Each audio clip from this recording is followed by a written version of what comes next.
Hey people. So yesterday, I don't know, I was a bit, I think, little groggy, I think. But so I just, there is this show on Netflix called The Real Detective.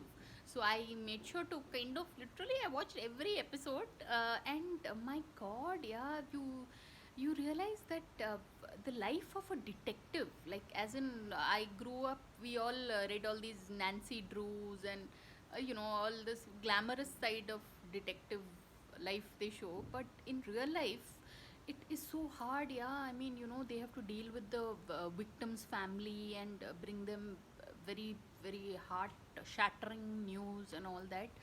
But really, people, if you all want to know about the resilience about of the human spirit, like you see that these many of these detectives, no matter what the situation, they've just gone on to solve that case.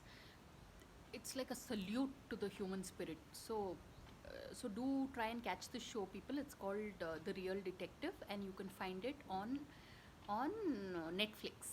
So on that note, thanks for watching, and please subscribe.